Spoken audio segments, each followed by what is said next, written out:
Michel, bonjour. Bonjour. Merci de nous accueillir devant ta très belle Venturi Trophy. Merci. Est-ce que tu peux nous parler un petit peu de ta magnifique voiture dans une couleur magnifique? Oui, en fait, cette voiture, moi, j'en ai fait l'acquisition en 92 Ouais.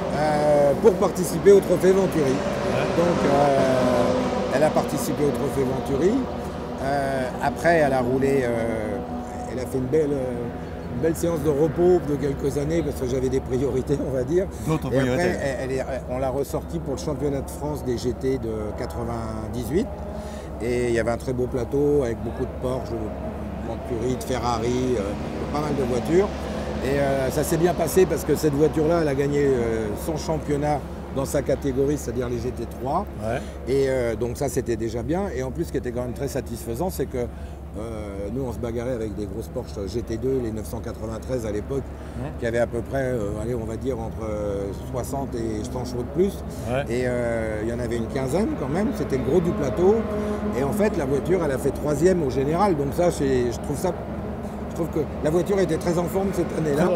Et le pilote aussi. Et peut-être qu'on n'était pas mal non plus, mais c'était quand même assez satisfaisant toujours de terminer 3e, surtout que les deux premiers, c'était quand même Jarier sur la Porsche Noto, et la deuxième GT2, c'était celle de l'équipage de l'écurie de Lecomte, Gouel-Arsour.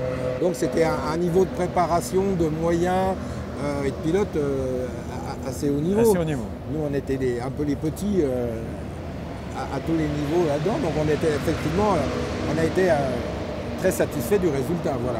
Et après, la voiture, pareil, moi j'ai roulé dans d'autres écuries, chez Porsche, etc., etc. Donc moi, en fait, j'ai plus roulé par rapport aux opportunités qui se présentaient, par rapport aux marques et aux volants que je pouvais avoir. Ouais. Et après, cette voiture, elle n'a en fait pas beaucoup roulé, mais on l'a remis dans des ateliers spécialisés pour la upgrader en 500. C'est-à-dire que celle-là, elle a toutes les modifs châssis, gros porte-noyeux, gros frein. Elle est beaucoup plus proche de la 500 aujourd'hui que d'une 400, etc.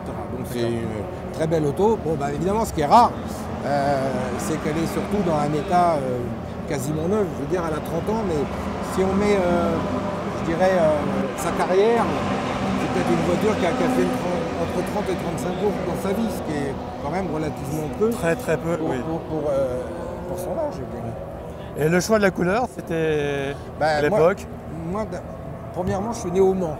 Ah, d'accord. Donc, vraiment moi, j'étais fasciné quand j'étais jeune, quand je venais voir les voitures, et j'étais fasciné à l'époque par les Ford GT40 et par les Porsche 917 de John Ware et les couleurs Golf.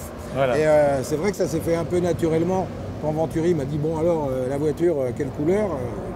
Bon, j'ai dit, bah, moi j'aimerais bien qu'elle soit en bleu Golf. Voilà. Donc, c'est la seule hein, Non, parce que l'organisateur, Stéphane Rattel, a gardé lui aussi sa Venturi, et c'est la deuxième qui est en bleu Golf. Mais la mienne est beaucoup plus belle. Donc, la sienne est très belle aussi. Donc cet après-midi, on fera quelques prises de vue, je dirais, dans la voiture. Et on verra jusqu'à quel point tu vas pouvoir la pousser. Bah là, on va procéder par étapes. Il faut que tout le monde se réveille là, à la voiture, moi. Voilà. Et il ne faut pas oublier qu'on est dans des track days, donc il faut garder des très grosses marges de sécurité. Parce que déjà, même ce matin, bon, c'est logique que tout le monde roule à son rythme, mais parfois il faut aussi regarder un peu dans les rétros parce qu'il y a des grosses différences de niveau de performance et de pilotage. Donc là, il faut vraiment être très prudent. Très prudent avec l'environnement. Voilà, le but, c'est que tout le monde s'amuse et c'est pas d'effrayer les autres. Et nous, c'est pas d'avoir un malheur parce qu'il y aurait une bête incompréhension. Voilà. L'idée, c'est de se faire plaisir et de rentrer avec le matériel intact. Intact, absolument. Bien, merci Michel. Welcome. Bon roulage. Merci. Merci. Bonne journée.